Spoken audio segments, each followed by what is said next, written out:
Uau! Seja bem-vindo ao terceiro capítulo do audiolivro As Grandes Verdades da Bíblia. E hoje vamos falar sobre as grandes verdades pelas quais você deve viver. Exatamente, aprender a viver. Através de metáforas você vai entender como você pode transformar a sua vida e viver neste planeta uma vida incrível. Fazer parte desta história e escrever uma nova história. A sua história que você deseja escrita no livro da sua vida. Se você ainda não é inscrito, inscreva-se.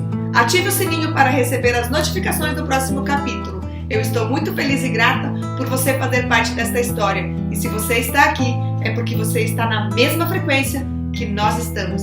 Estamos trazendo até você as informações de que recebemos do universo. E seria muito injusto segurar para nós e muito egoísmo se não compartilhássemos com você. Foi por isso que trouxemos até você este presente. E agora sim, vamos para o terceiro capítulo. Vem com a gente! É isso aí! Seja bem-vindo, seja bem-vinda, eu sou Lenice Reiner e hoje falaremos sobre as verdades pelas quais você deve viver. Não há nada encoberto que não venha a ser revelado, e oculto que não venha a ser conhecido, porque tudo o que dissestes às escuras será ouvido em plena luz, e o que dissestes aos ouvidos no interior da casa será proclamado dos telhados. Lucas 12, 2, 3. Isso significa que tudo aquilo que determinamos nas profundezas da nossa própria mente irá se tornar manifesto, para que todos vejam. Muitas pessoas parecem pensar que esses parágrafos se referem aos pecados dos outros, que serão expostos ou revelados, como por exemplo no dia do juízo final, quando todos os pecados que cometerem serão fixados em nossas testas. Contudo, as pessoas de qualquer forma não os veriam, pois estariam por demais ocupados com os seus próprios pecados.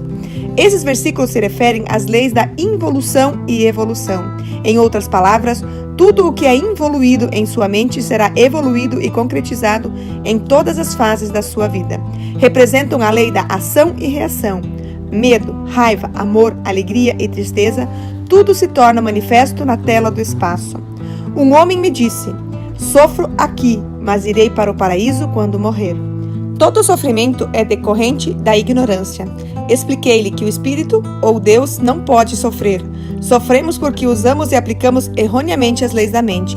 Sofremos até aprendermos as leis da mente e os caminhos do Espírito. Todo sofrimento e angústia no mundo decorrem basicamente da ignorância. A ignorância é, portanto, o único pecado e todo sofrimento é uma consequência disso. Por que ele morreu numa banheira? Compareci recentemente ao funeral e a viúva me contou que o esposo sempre tivera um pavor constante de morrer afogado, o qual aparentemente remontava à infância. Nunca entrava num barco, nem jamais chegava perto do mar, com medo de se afogar. Mas acabou morrendo na banheira. A impressão estava gravada no subconsciente e acabou se concretizando à sua maneira. Ele poderia ter neutralizado a impressão a qualquer momento, mas rejeitava a prece científica e jamais quis consultar alguém que pudesse ajudá-lo a superar seu temor oculto. É por isso que a Bíblia diz que não há nada encoberto que não venha a ser revelado, o que significa simplesmente que tudo o que está gravado no subconsciente irá se manifestar na tela do espaço e se realizar como forma, função, experiência e eventos. Depois de tudo feito, permanecer inabalável. Recentemente, ao fazer uma conferência na Convenção Internacional do Novo Pensamento, em Chicago, tive uma longa conversa com um médico. Ele me contou que há muitos anos tentava por todos os meios possíveis ingressar na Faculdade de Medicina de Yala, mas fracassara. Tentara outras faculdades de medicina e também não conseguira entrar. A mãe lhe citara algumas palavras da Bíblia.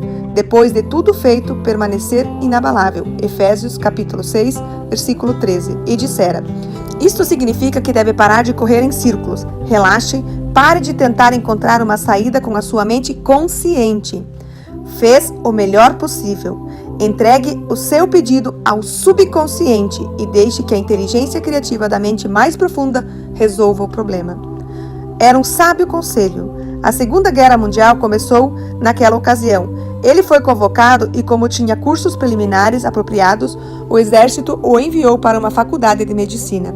Sua prece havia sido atendida, embora não da maneira como ele esperava, pois os caminhos do subconsciente são imprevisíveis.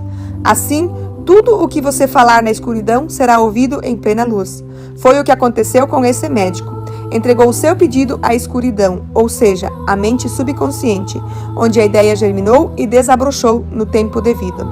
Portanto, resta um repouso para o povo de Deus, porque aquele que entrou no descanso de Deus, também ele mesmo descansou de suas obras, como Deus das suas. Hebreus capítulo 4, versículo 9 a 10.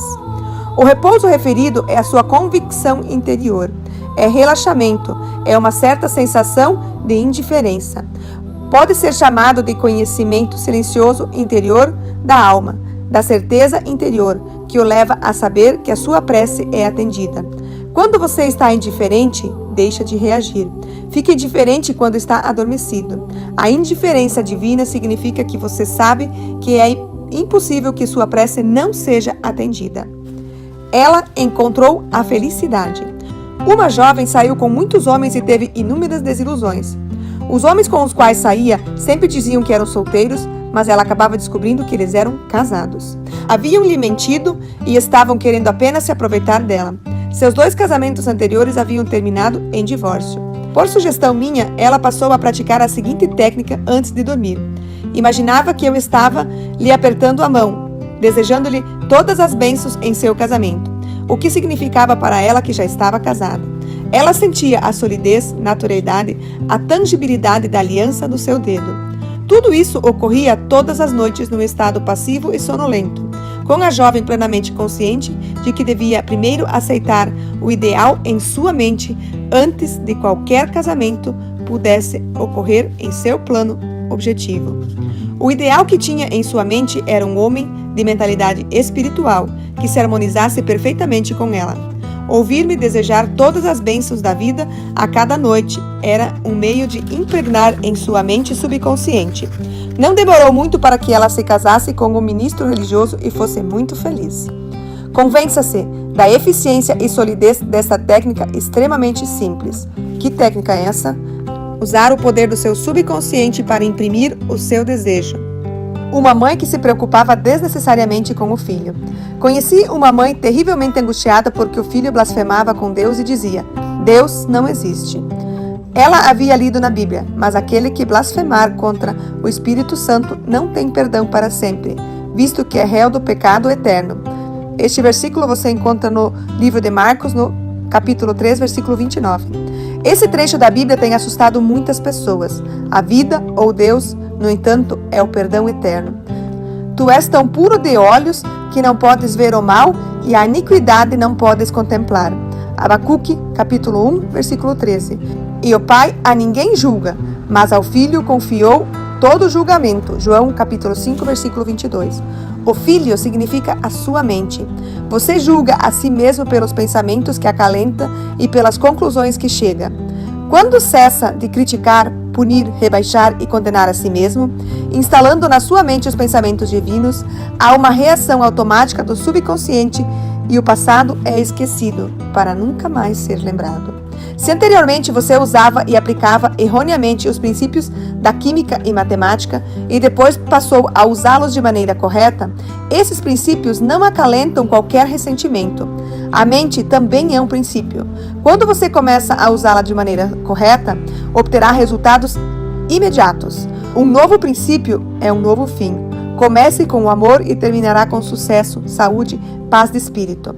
Se você é um homem que se recusa a procurar orientação e inspiração ou acredita que seu estado é incurável, está simplesmente impedindo que o poder de Deus o cure, porque o subconsciente reage à convicção que lhe incutiu. Por exemplo, se você diz que conhece toda a verdade e que nada mais há para aprender, então não lhe será possível conhecer a extensão maior da verdade, que é infinita. Na medida em que você se recusar a perdoar a si mesmo e acreditar que o seu estado é incurável ou a situação sem esperança, essa atitude mental será imperdoável enquanto perdurar. A Bíblia fala em idioma oriental e linguagem simbólica. Seria absurdo aceitar literalmente o parágrafo mencionado. Ao rezar, não defina o tempo. Este, recuperando a vista, respondeu: Vejo os homens, porque como árvores os vejo andando. Então, novamente, lhe pôs as mãos nos olhos e ele, passando a ver claramente, ficou restabelecido e tudo distinguia de modo perfeito. Marcos, capítulo 8, versículo 24 e 25. Os olhos na Bíblia significam a percepção espiritual, a compreensão das leis da mente. O homem possui livre arbítrio, porque pode exercer um controle ponderado sobre sua mente subconsciente. Por exemplo, você pode fechar os olhos e sentir que está em um lugar que deseja estar. Você realiza o estado desejado não apenas por fazer o lá aqui, mas também o futuro agora. Na imaginação, dramatiza o estado em que essa nitidez sensorial fica surpreso ao verificar que não está lá quando abre os olhos. Mas isso significa que fixou o estado no subconsciente e este o irá concretizar. A Bíblia diz: vejo os homens, porque como árvores os vejo, andando. Mas uma árvore não anda, está enraizada no solo e deve esperar pelas diversas estações para que possa dar os seus frutos. O homem cria as suas próprias estações e não está enraizado como uma árvore. Não tem que esperar por uma cura dos olhos, não tem que esperar pela saúde, amor, paz ou inspiração. Deus habita no homem e é sem tempo nem espaço. O amor é o agora. O homem pode reivindicá-lo agora. A paz é agora, e o homem pode fazer com que o rio da paz de Deus passe agora por si. A força é agora, e o homem pode fazer que o poder todo-poderoso flua por ele agora. É tolice dizer: algum dia meus olhos ficarão curados. A presença infinita, curativa, está dentro de você, e é sem tempo nem espaço. A visão é espiritual, eterna e indestrutível. Afirma categoricamente: meus olhos são os olhos de Deus e vejo perfeitamente agora. Jamais diga: algum dia deixarei a minha marca no mundo. Afirme que a inteligência infinita o está orientando agora, neste exato minuto, revelando-lhes seus talentos ocultos e abrindo-lhes uma nova porta de expressão. Deixe de adiar o seu bem, pois tudo o que procura está dentro de você como um pensamento ou princípio, e tudo o que você vê nesse mundo saiu da sua mente ou da mente do homem, ou da mente de Deus. Todas as invenções descobertas, tudo o que usa em sua vida cotidiana saiu da mente de um homem. Há apenas uma fonte: as maravilhas da prece. E eu vos digo, entre os nascidos de mulher, ninguém é maior do que João, mas o menor no reino de Deus é o maior do que ele. Lucas capítulo 7, versículo 28. Isso significa que qualquer homem que reza com sucesso e entra em contato com a realidade é maior do que o suposto homem mais sábio do mundo. Um homem pode ser sábio nas coisas do mundo e ser contemplado, governando ou governado pelos 5 sentidos. O outro homem sabe como entrar em contato com o infinito dentro dele e encontra a paz neste mundo instável. O significado do Pai Nosso. Portanto, vós oreis assim: Pai nosso que estais no céu. Mateus, capítulo 6, versículo 9. Pai nosso significa que todos possuímos um progenitor comum, o princípio da vida, e que somos intimamente relacionados. Na verdade, somos todos irmãos. A palavra humanidade significa um ser aparecendo com muitos. Isso indica a nossa união essencial com Deus, com todos os homens e com todas as coisas do mundo. Todas as coisas, todos os animais da terra e todas as aves do céu provêm da única fonte, e uma parte do Espírito não pode ser antagônica à outra, pois o Espírito é único e indivisível. Quando você diz Pai Nosso, está falando da grande lei da união ou unidade. Isso reduz todo o sentido de conflito e liberta o esplendor que tem aprisionado dentro de si. Aprenda a se tornar consciente. Você deve estar consciente de um estado para poder testemunhá-lo. Um homem que nunca viu um interruptor elétrico ou um telefone não pode distinguir entre os dois, porque não está consciente deles. Tome-se consciente do Deus que habita em você e afirme que a verdade de Deus também é a sua verdade, e maravilhas irão ocorrer em sua vida. Deus está no assassino tanto quanto no homem santo. Deus não está menos em um do que no outro. Deus é e não pode se tornar maior ou menor. O assassino pode ser transformado quando tem fome e sede de se tornar um novo homem. Na medida em que satura a sua mente e o seu coração com as grandes verdades eternas e absolutas e incorpora essas verdades em sua alma, ele está transformando-se em um novo homem em Deus. A lei do subconsciente é compulsiva. Enquanto antes ele era compelido a fazer o mal, agora é compelido a praticar o bem. As maravilhas da fé em Deus. Ora, a fé é a certeza de que coisas que se esperam, a convicção e que fatos que não se veem. Hebreus capítulo 11, versículo 1. De fato, sem fé é impossível agradar a Deus, porquanto é necessário que aquele que se aproxime de Deus creia que Ele existe e que se torna remunerador dos que o buscam. Hebreus capítulo 11, versículo 6. Na Convenção do Novo Pensamento, realizada em Chicago em julho de 1975, sob o patrocínio do reverendo Johnny Coleman, ministro da Fundação Unidade para uma Vida Melhor, fui um dos muitos conferencistas. Depois de uma sessão de 2 horas com um grupo de estudantes, um deles me disse que seu avô era um boximane. Quando menino, ele entrara num navio inglês e um marinheiro escocês decidira levá-lo para a Inglaterra. Ali foi educado e mais tarde se tornou um clérigo eminente, demonstrando que o menino da África, exposto a uma atmosfera espiritual e a um ambiente maravilhoso e pacífico, aprendera a reverência pela divindade dentro de si. Fica inteiramente transformado. Ele era conhecido como um gigante de conhecimentos, gentil e espiritual. Contudo, havia sido um boximane. O neto que me contou essa história disse que o escocês era um homem profundamente religioso e tinha fé de que o menino que adotara iria expressar a divindade dentro de si de uma maneira maravilhosa, e o infinito reagiu de acordo com a sua fé. Pela fé, Enoque foi transladado para não ver a morte. Não foi achado porque Deus o transladara, pois antes de sua transladação obteve testemunho de haver agradado a Deus. Hebreus 11, 5. Enoque significa o estado da mente presente de qualquer homem. Quando você ingressa num ânimo ou convicção, translada ou suplanta o antigo ânimo e atitude mental, tornando-se diferente. O antigo estado mental não pode ser encontrado. Você não pode ver uma convicção. Onde está o aleijado que você visitou no hospital? Ele agora anda erecto e bem-sucedido em tudo o que faz. Visitei recentemente uma casa de repouso para cidadãos idosos e conversei com um homem que perdera o uso das pernas. O filho dele me havia dito: se conversar com o papai e ensiná-lo como rezar, tenho certeza que ele vai se levantar e andar, pois é um homem de grande fé. A prece que lhe dei era muito simples.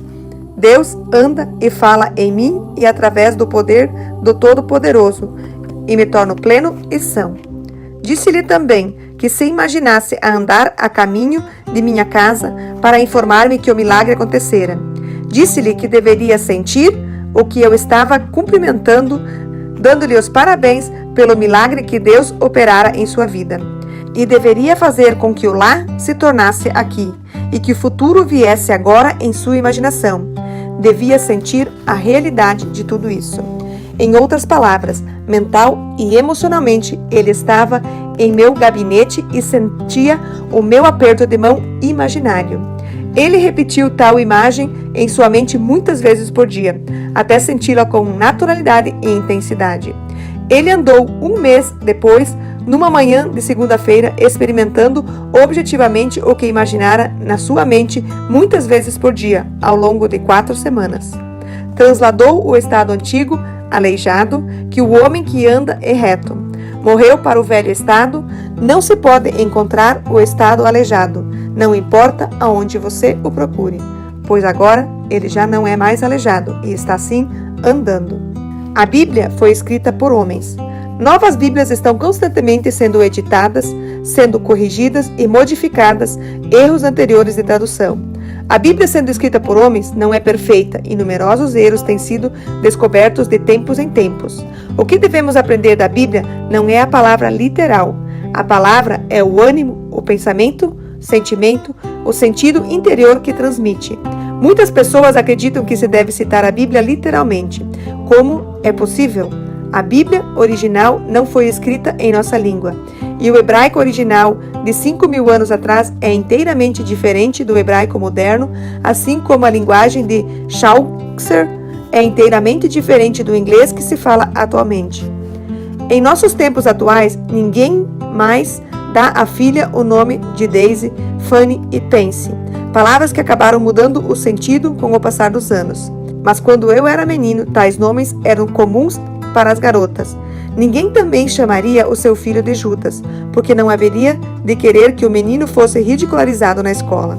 Não estamos aqui lidando com palavras, e sim com ânimos. Por exemplo, a palavra João significa amor. Pedro significa fé no único Deus. Tiago significa o julgamento certo, isto é, chegar a uma decisão baseada nas verdades eternas, que são as mesmas ontem, hoje e sempre. A palavra pecado significa uma perda de sentido, que ocorre quando você deixa de realizar o seu desejo na vida. Você está realmente pecando quando deixa de levar uma vida plena e feliz. A palavra Judas significa carência, limitação, o seu problema pessoal. Todos nascemos com Judas, ou seja, nascemos em tudo que o ambiente representa. Viemos do estado ilimitado para um mundo tridimensional. Estamos aqui para descobrir quem somos. Através dos problemas, dificuldades e desafios, descobrimos a nossa divindade. Nossa alegria está em superar. Os homens que traduziram a Bíblia tiveram que captar os ânimos dos místicos que a escreveram há milhares de anos. Possuíam uma chave parcial, mas não toda a chave. Na versão de Rei James, pode-se ler: o temor do Senhor é o princípio do conhecimento. Provérbios capítulo 1, versículo 7. A Bíblia também diz que Deus é amor. Tudo isso parece realmente contraditório. Nos tempos em que a versão do Rei James foi escrita, no entanto, temor significava um respeito saudável e reverente pelo Senhor ou a lei, da mesma forma que se tem hoje um respeito reverente pelas leis da química ou eletricidade. Se não for assim, a pessoa pode se manter em muitos problemas. O inglês da Carta Magna, esse maravilhoso documento, é ilegível e não pode ser compreendido por quem não tenha um domínio completo da língua inglesa naquele tempo. De qual seria ela, esposa? Naquele dia aproximaram-se dele alguns saduceus, que dizem não haver ressurreição, e lhe perguntaram: Mestre, disse Moisés, se alguém morrer, não tendo filhos, seu irmão casará com a viúva e suscitará descendência ao falecido? Ora, havia entre 7 irmãos, o primeiro, tendo casado, morreu, e não tendo descendentes, deixou sua mulher a seu irmão. O mesmo sucedeu com o segundo, com o terceiro, até o 7º. Depois de todos eles, morreu também a mulher. Portanto, na ressurreição, de qual dos 7 será ela a esposa? Porque todos a desposaram. Respondeu-lhe Jesus: Errais, não conhecendo as Escrituras nem o poder de Deus, porque na ressurreição não casam nem se dão em casamento, são, porém, como anjos no céu. Mateus capítulo 22, 23 a 30. Se um homem é casado agora e acredita na reencarnação, deve ter milhares de esposas. Qual é a sua? Da mesma forma, ele deve ter milhares de mães ou pais. Que mãe é a sua? O homem não está percebendo nada. A crença na reencarnação é um consolo, um ópio, uma espécie de narcótico para o indivíduo que sofreu muitas derrotas e nisso encontra um conforto. A teoria agrada a sua vaidade e exalta o seu ego. Se um indivíduo que está agora no fundo do poço é informado em regressão hipnótica, que foi outrora famoso, gosta de saber que seus infortúnios são decorrentes de seu karma e de erros cometidos numa vida anterior. Diga a tal homem que seus pecados lhe serão perdoados quando ele perdoar a si mesmo. O homem deve parar de punir a si mesmo, já que Deus não pune homem algum. Escrevi sobre o assunto da reencarnação um tanto prolongada no último capítulo, A Magia do Poder Extrasensorial. Posso acrescentar, no entanto, que a razão da moderna teoria da reencarnação ser tão popular é o fato de o homem, usando apenas os 5 sentidos, ser como as 5 virgens tolas, não tem óleo nem sabedoria em suas lamparinas. Ele acha que a explicação de que volta repetidas vezes a esse plano para pagar por seus pecados anteriores lhe proporciona algum consolo e lhe diz o que está querendo ouvir. Ao mesmo tempo, tal teoria parece resolver muitos fenômenos sem explicação. Mas tal aceitação retarda o progresso espiritual, reprime o processo de despertar e é uma convicção destrutiva e supersticiosa, de acordo com Mozart, Lincoln, Shakespeare e incontáveis outros que deixaram as suas impressões como a humanidade. Lemos suas obras em histórias, canções e prosa. Todos eles vivem nos corações ou mentes objetivas dos homens. Quando esposo e esposa entram em ato criativo, podem conceber qualquer estado que sejam capazes de conceber. O ânimo dominante irá prevalecer, pois o subconsciente sempre aceita o ânimo ou sentimento predominante. Se eles se encontram e admiram as qualidades e atributos de Lincoln e gostariam de ter um filho assim, como por dentro, assim por fora, então nascerá uma criança com tais qualidades. Não é Lincoln que volta a esse plano. É o ânimo atingido durante a concepção ou criação que determina a natureza da criança. Isto é simples bom senso, é a lei da mente em ação. Mas vamos voltar à questão formulada pelos saduceus, que constituíram uma seita religiosa com fortes convicções materialistas, mas sem compreensão espiritual. Eles encaravam o casamento preferido como um casamento físico. A Bíblia está falando de coisas mentais e espirituais, do homem psicológico e espiritual, que faz neste mundo muitas uniões mentais e emocionais chamadas de casamento. Da mesma forma, no I Ching, um casamento significa adotar ou crer uma nova ideia ou opinião.